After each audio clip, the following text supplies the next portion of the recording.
Эрхэм мөндөд телевиз үзэгчдээ Усааны олон улсын 18 дахь кино наадмаас сурвалжилсан сурвалжлынхаа нэвтрүүлгийг хүрэхэд бэлэн болоод байна. Усааны олон улсын 18 дахь удаагийн кино наадам 10 сарын 3-наас 10 сарын 12-ны хооронд бүгдээр нь Солонгос улсын Бусан хотод маш амжилттай болж өнгөрлөө. Энэ жилийн кино наадам дэлхийн 70 гаруй орны 299 уран сайхны кино оролцсон байна. Кино наадам бол улаан ёсны ёслолоор нээлттэй хийдэг байгаа. Энэ улаан ёсны ёслол дээр бол Солонгосын бүх телевизийн болон киноны бүх оддууд нь алдартай найруулагч нар нь ирж оролцдог. Мөн олон улсаас оролцож байгаа маш олон кино наадмын шүүгчнэр болон киноны жүжигчид, найруулагчид, продюсерууд оролцдог. Энэ кино наадмыг бол 18 жилийн турш уламжлалт болсноор бол Бусан хотын дарга нээж үгэлж энэ 10 хоногийн турш үргэлжлэх кино наадмыг нээлт хэлдэг байгаа. 2013 оны 18 дахь удаага зохион байгуулагдж байгаа олон улсын кино наадмын төв байр болох Busаны Cinema Center гэдэг энэ байрыг харагдаж байна. Энэ бол солонгосууд энэ наадмыг зохион байгуулахад 18 жилийн туршид хамгийн анх дэлхийд дээр ийм том зөвхөн кинон зориулсан ийм том центр барьсан байгаа. Энэ центр бол 54,000 м2 талбайгаас бүрдсэн 4,000 хүний суудалтай маш том кино наадмын нээлтийн болон хаалтын арга хэмжээ явуулдаг хамгаалдаг театрал театртай. Дотроо 6 кино дэлгэцтэй ийм том төв байгаа.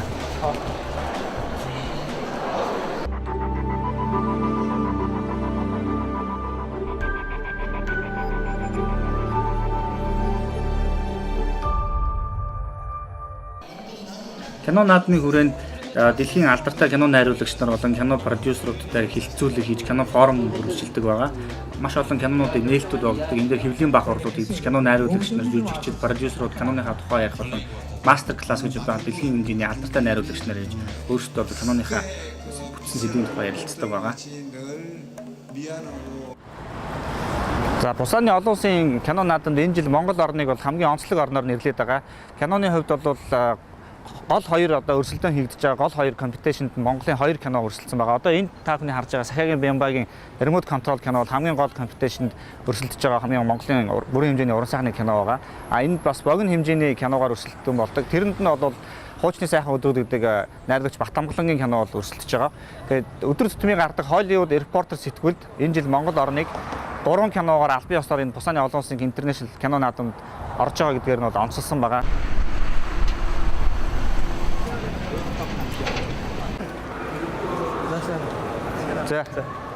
World Opening хийж байгаа Шаргата киноны найруулагч оролт орчтой одоо яг бүртгэлээ хэлээ гарч ирж байхад нь таарч байна. За. Тэгэхээр сайн явж иргүү. Киногоо төлөвлөх болсон сэтгэл маш өндөр байна л да. Төлөвлөд одоо дэлхийд бас үр нөлөө нь их хүчтэй байгаа энэ Busаны кино наадамд киногоо албан ёсоор сонгогдоод нээж байгаа явдалтай маш одоо сэтгэл хангалуун. Ер нь яг Монголын киночид бас хөгжиж байна. Бас Монголынхон кино соёл урлагийг түгээн дэлгэрүүлэхэд зүтгэж байгаагийн үр дүн гарч эхэлж байна гэж бодож байна л да.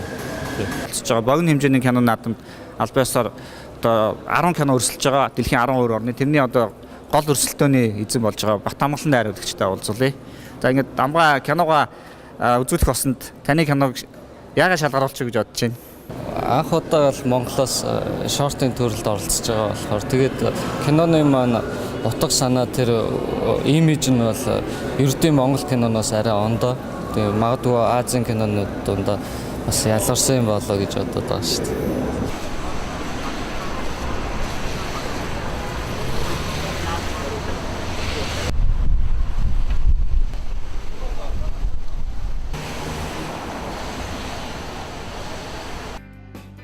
Кино наадмын хүрээнд Азийн кино сан гэж дэмжлэг үзүүлдэг. Энэ сан дэмжлэг үзүүлэхдээ 3 хэсгээс бүрддэг.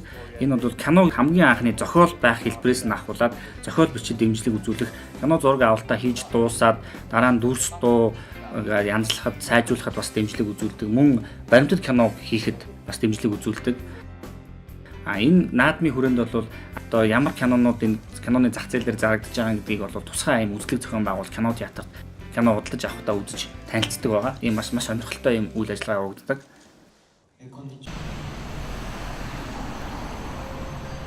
Тусааны олон улсын кино наадмын дэргэд одоо Asian Film Market буюу киноны худалдааны зах зээл ажилтдаг, маш том маркет ажилтдаг. Одоо энэ маркет руу одоо та бүхэн бүгдээрээ энэ Bexco гэдэг энэ дэлхийн алдартай том үзэсгэлэнгийн төв дотор болж байгаа. Энэ төв дотор Монгол улсаас анх удаага Digital Contents гэдэг компани аль бие усных нь эрхийг аваад одоо энэ үзэсгэлэнгийн танхимаа нээгээд ажиллаж байгаа. Одоо энэ танхимд хэрхэн одоо Монгол кинодыг яаж зарж байгаа талаар орж сонирхцгаая бүгдээрээ.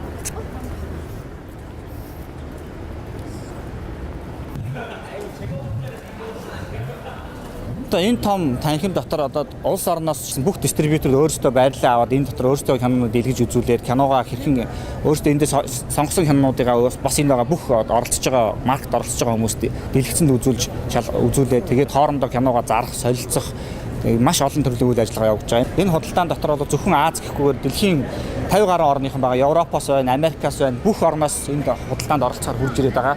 Азууд ч гэсэн киногоо дэлхийд бус орнд түгээхээр ийм том худалдаа хийгдэж байгаа. Энэ дотор бол Монгол улсаас Digital Contents гэдэг компани одоо энд харагдж байгаа компани Монгол кинонуудаа зарахаар ирж ажиллаж байна. За сайн байна уу мөхөх?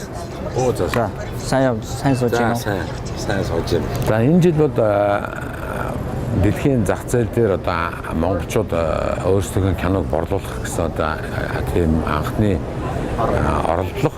Бусааны энэ фестивал бол нэг ангитай дэлгэцний одоо киногаараа алдартай ийм наадам. Энэ бол Азийн том одоо наадмуудын тэргүүлэх нь. Тэгэхээр Digital Content энд одоо Монголынхаа киног төлөөлж оролцож байгаа нь бас нэг өөр онцлогтой. Ингээд ер нь бол 2 жилийн хугацаанд бас их олон замыг туулж байгаа.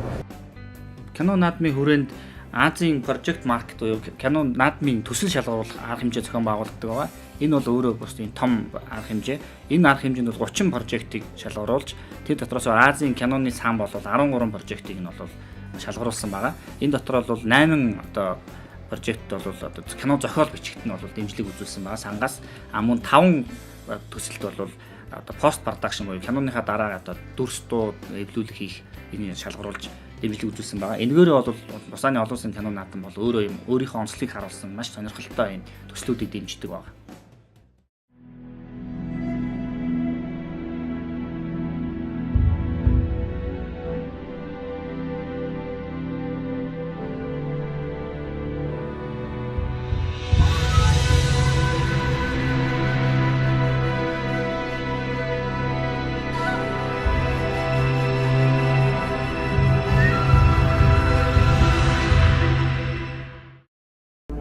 Кино наадмын хамгийн сонирхолтой одоо өрсөлдөөний хэсэг бол богино хэмжээний кино байгаа. Энэ богино хэмжээний киноны хэсэгт бол Азийн шилдэг 10 киног шалгаруулж хооронд нь өрсөлдүүлж байгаа. Энэ дээр бол найруулагч Батамгалангийн Хуучны сайхан өдрүүд гэдэг кино Азийн богино хэмжээний 10 киноны шилдгээр шалгарч өрсөлдсөн байгаа. Энэ Батамгалан бол 2009 онд бол Азийн Film Academy кино наадмын хүрээнд болдог академийн сургалтанд суусан төгссөн юм залуу байгаа.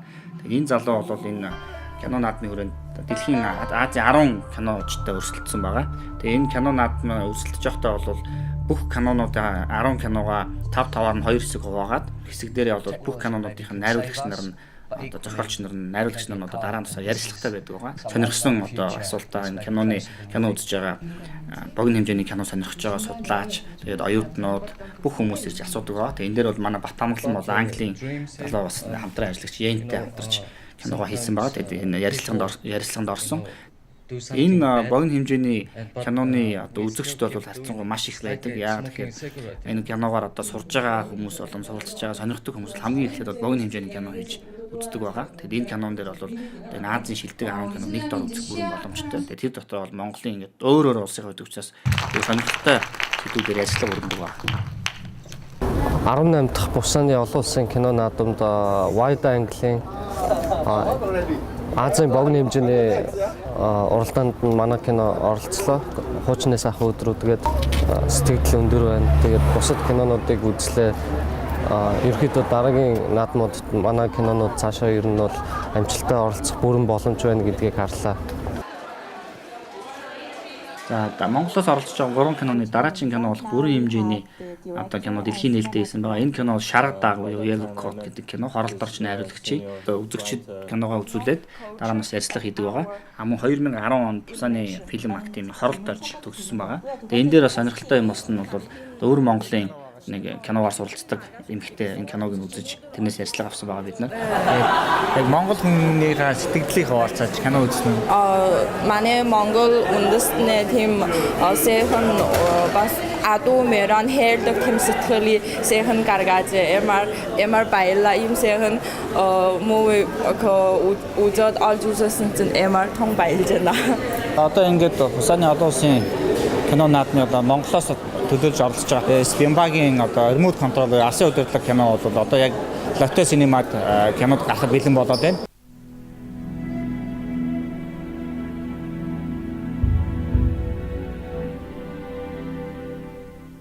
Гол хэсэгт өрсөлдөж байгаа кинонуудыг кино наадмын туршид 3 удаа дэлгэцэнд гаргадаг байгаа.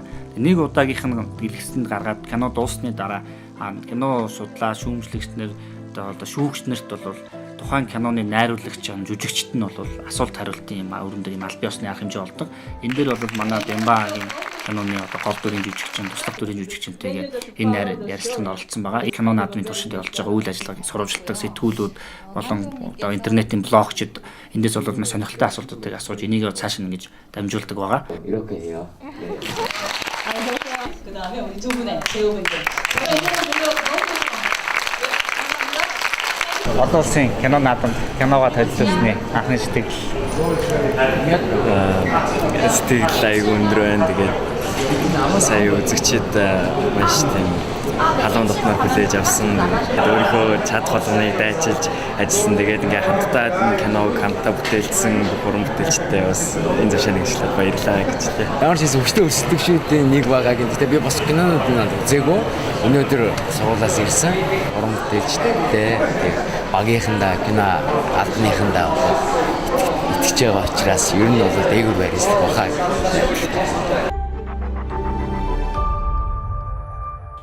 Кино наадмын хүрээнд маш олон тооны одоо хэлэлцүүлгүүд явагддаг байгаа. Энэ дээр бол тухайн киноны сэтвэлсэн хэлэлцүүлгүүдийг бол энэ туршид явагддаг. Энэ дээр бол одоо дэлхийн одоо мастер класс хийж байгаа том найруулагч нар, продюсерууд, шүүмжлэгч нар, судлаач нар хэлж тухайн чиглэлээр хэлэлцүүлэг зохион байгуулдаг. Энэ кино наадам бол өөрөө маш өргөн хэмжээнд зохион байгуулдаг. Маш олон салбарт. Тэгэхээр манай энэ сурвалжж байгаа хэсэг бол тухайн бүх салбарт нь хурж сурвалжлах боломжгүй байсан. Тухайн өөрсдөө оролцож байгаа хэсгүүд дээр л хурж сурвалжилсан байгаа.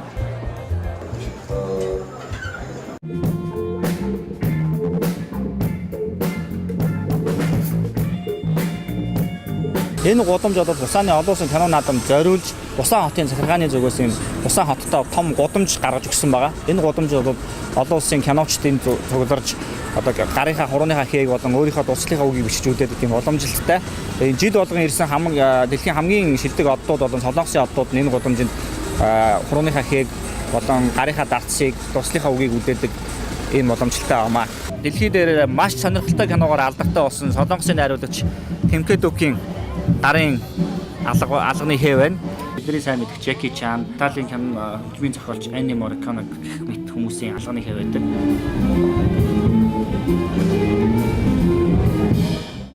Энэ жилийн кино наадмын хамгийн онцлогтой шуугиан тарьж байгаа кино бол одоо солонгосын алдарт найруулагч Тэмкэ Дүкийн Миабус гэдэг кино бол энэ наадмын шуугиан тарьж байгаа. Гэхдээ энэ наадамд бол өрсөлдөөгүй зөвхөн одоо дэлгэцэнд гаргасан байгаа. Тэгээ энэ хүнд бол маш онцлогтой болсон. Эднэр бол одоо Венецийн кино наадамд гаргаж ирсэн хөлбраас 3 минутыг хассан гэж байгаа. Энэ хасаж гаргах нь бол кино наадмын зохион байгуулагчдын зүгээс хүсэл тавьсан юм байлээ. 알아들었고 제 연출의 방식이나 그 장면에 кино наадмын хүрээнд бол дэлхийн алдартнууд бол маш их ирсэн. Энэ дотроос бол хамгийн алдартай нь бол сайн мэдэх алдарт кино найруулагч Тарантино ирсэн байгаа. Тарантино ирж хэлцүүлэг хийсэн кино наадмын туршид Хусааны олон улсын кино наадмын хаалтын кино бол маш сонирхолтой сонгодог байгаа. Энэ жил бол Солонгосын залуу найруулагчийн Динер гэдэг киног бол сонгож Хусааны кино наадмын хаалтын киногоор сонгосон байгаа.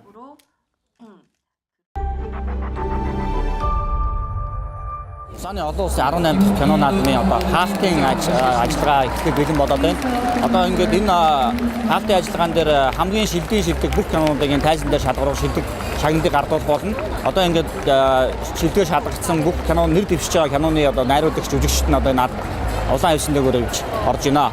Одоо ингээд удахгүй Монголын 2 кино өрсөлдөж байгаа. Энэ 2 кино хэн одоо шилдэг болох вэ? Тун удахгүй тодорхой болох болно.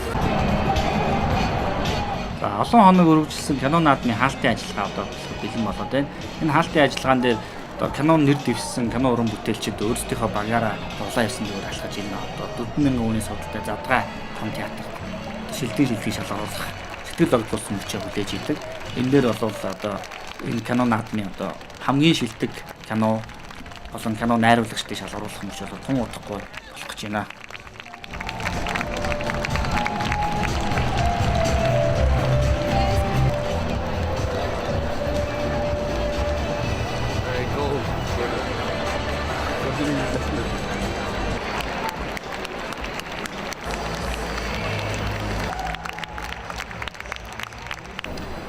수상자 발표는 심사위원장이신 락샨 바니에테 마드 씨가 해주시겠습니다.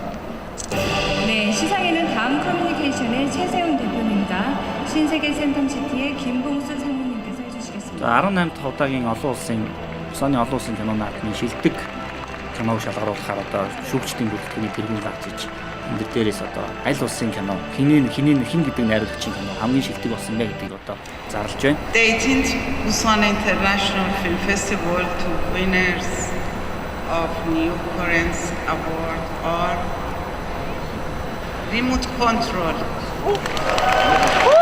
directed by Ayajama Sakiya. Энэ удаа бол Монгол улс түүхэнд анх удаага олон улсын Аз зэргийн кино наадмаас бол бүрийн хэмжээний уран сайхны киногоор Эспенбагийн Remote Control алсын удирдлага кино одоо тэргүүн байрын шагналыг бүтэж байгаа нь бол маш гайхалтай сэтгэл догдуулсан мөч байлаа. Энэ түүхэн үйл мөчийн одоо гэрч болсондоо бид нар бол маш их баяртай байгаа. Газар дээрээс нь бид нар хамт энэ шагналыг авсанд бол маш их баяртай байгаа. Энэ шагнал бол Монголын одоо бүх кино уран бүтээлчдийн шагнал байгаа. Энийг бол Монголын кино уран бүтээлчид бүгдээрээ хүссэн хүлээж ирсэн. Энийг бол одоо манай Эспенба ийм Remote Control гэдэг кино бол Монголд авчирч чадлаа.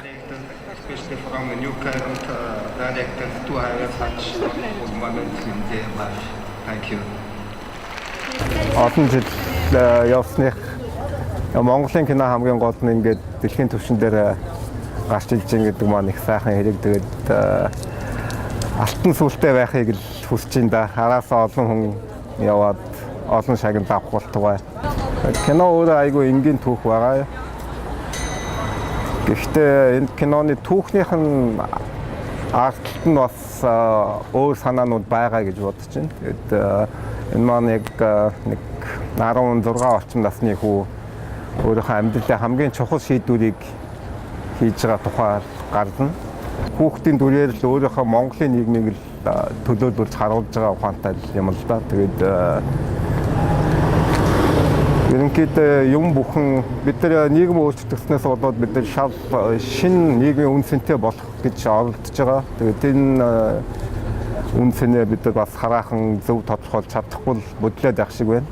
Тэгэхээр яг энэ тухай энэ кино өгүүлэх байх гэж бодож байна.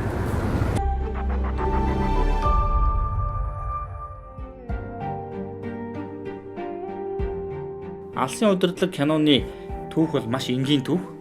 Киноны гол үйл явдал Улаанбаатарын ойролцох жижигхэн өртөөнд амьдардаг цог хүүгийн эргэн тойронд өрнөх боловч үнэндээ хүн бүхэн цаг ямар тохиолдож байдаг сонголт хийх тэр мөчүүдийг энэ кинонд харуулна. Цог хүү хэрхэн ямар сонголт хийхийг энэ кино бол маш сонирхолтой хэлбэрээр өгүүлж байгаамаа.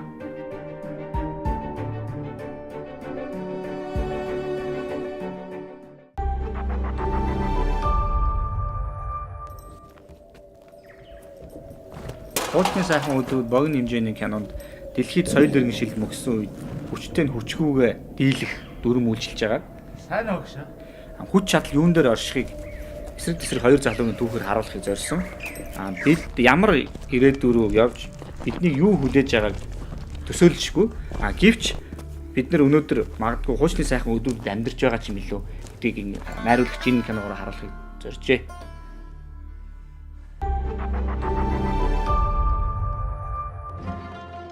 Шарга дог кинонд монголчуудын нүүдлийн соёл иргэншлийн салшгүй хэсэг болох хүн байгалийн шүтэлцээ. Хүн байгалийн шүтэлцээгээр дамжуулаад эцэггүй хоёрын нандин харилцааг харуулахыг зорьсон. Энэ бол монголчуудын ахуй амьдралыг маш энгийнээр харуулсан. Монголчуудын амьдралын салшгүй нэг хэсэг болох морио дээдлэх уламжлалыг энэ киногоор харуулахыг зорьсон болно.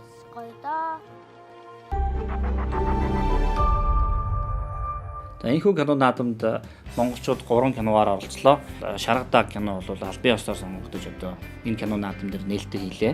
Богино хэмжээний киноны төрөлд Хуучны сайхан өдрүүд кино, Азийн шилдэг 10 богино хэмжээний киногоор шалгарлаа. Одоо алсын удирддаг кино бол хамгийн том шагналыг тэргүүн байрын шагналыг хүртлээ. Энэ шагналыг бол хүртсэн нь бол тухайн найруулагчийн өөрийнх нь одоо авиас чадвар, хүч хөдөлмөр, олон жилийн хөдөлмөрөөр зарцуулж кино урлаг зүтгэснийг нь бол одоо дэлхийн үнэллээ. Дэлхийн үнэлж байгаа энэ найруулагчийг үнэлж энэ найруулагчаар дамжуулаад Монголын киног бол дэлхийд үнэллээ. Тэгэд энэ шагналыг авсан кино наадамд оролцсон бүх уран бүтээлчтэй, киног бүтээсэн бүх уран бүтээлчд нь бол одоо Монголд байгаа бүх уран бүтээлчдийн нэрийн өмнөөс энэ кино уран бүтээлчдэд маш их баярлалаа. Энэ шагнал маань цаашдаа маш олон кино наадмууд Монгол киног дэлхийн давцанд гаргах болгон сүлтэй шагнал байх болтугай гэдэг ерөөлөөр энэ нэвтрүүлгээ өндөрлж байна.